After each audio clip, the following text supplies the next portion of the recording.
Hello guys, Emmanuel from Geekception here, and today I'm going to be bringing you guys my hands-on and first impressions of the Moto Z and Moto Z Play. Let's begin.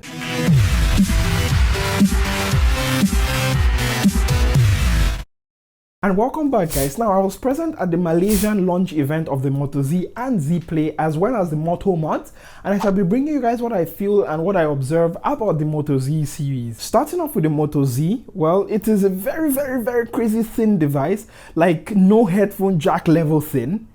The Z also comes with the top of the line Snapdragon 820 with a now standard 4 gigs of RAM. On paper, the Z seems to come fully loaded to a highly competitive high-end market. Moving on to the Z Play, it is a bit more bulky compared to its older brother. It still retains the same 5.5-inch AMOLED display, but now it is 1080p as opposed to 1440p. 4 gig of RAM is on here as well as the same 13 megapixel f1.8 camera as with its older brother. On the Moto Z Play, however, the headphone jack is present, so both the Moto Z and Moto Z Play share something in common, which is that they use the new USB Type-C port. Taking a look at the interface on both the Z and the Z Play, they run very close to stock Android, which implies that it should be very quick and snappy, and in my experience it was quick and snappy. And on opening up the camera, I like the interface, which is somewhat clean, and with a fast enough shutter, I'll definitely be bringing you a camera test if I get a review unit.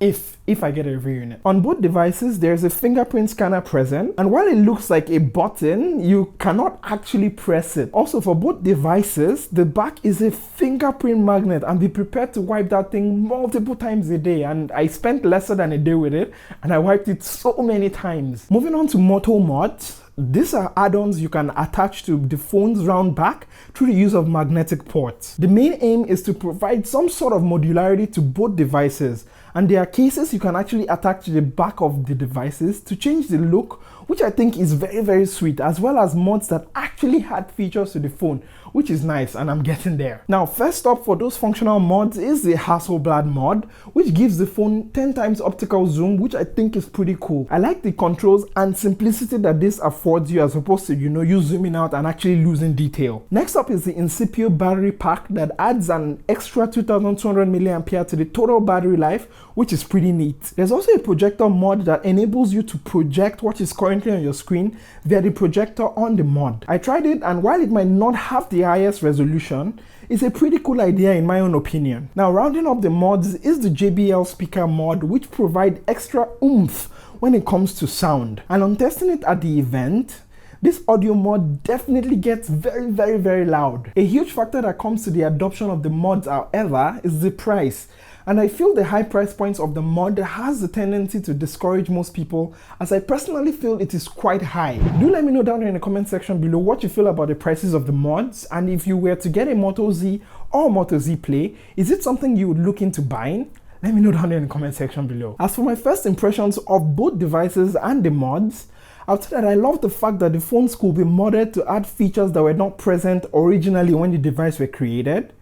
And I also asked the Moto reps if this was going to be a long-term thing, and they assured me that this was definitely not going to be a one-time thing, and they're not going to be abandoning it in the next Z line. The Moto Z felt very light and compact, and I actually like the feeling in the hand. And the same thing can be said for the Z Play, albeit with a little bit more bulk. And there you have it guys, that has been the hands-on and my first impressions of the Moto Z, the Z Play, and the Moto Mods. What do you feel about all the stuff I've talked about in this video? Are you going to get a Moto Z? Are you going to get a Moto Z Play? Like I said, what is your opinion about the price, or in my own opinion, the high price of the Moto Mods? Let me know down in the comment section below, and maybe, just maybe, I can talk to Motorola and tell them that, hey, this is what people are actually saying. This is what people who want to buy your devices are saying. Anyways, that has been it for this video guys. I hope you guys really enjoyed it. It's very nice for me to shoot this, especially giving a shout out to the PR and Motorola, or Lenovo here in Malaysia, for actually organizing like a special YouTuber session. That was really cool. I love that they did that. Anyways, you know what to do. If you love this one, give it a big fat thumbs up. It tells me that, Emmanuel, I like this video. Thumbs up if there's anything you do not like in this video, and let me know down there through constructive. That word gets me every single time. Constructive criticism. And don't forget to subscribe if you are new here, so you don't miss future amazing, wonderful videos. Anyways, more importantly than subscribing is the fact that you should take wonderful care of yourself and be safe out there. I shall catch you wonderful people next time. Don't forget to be awesome. Bye.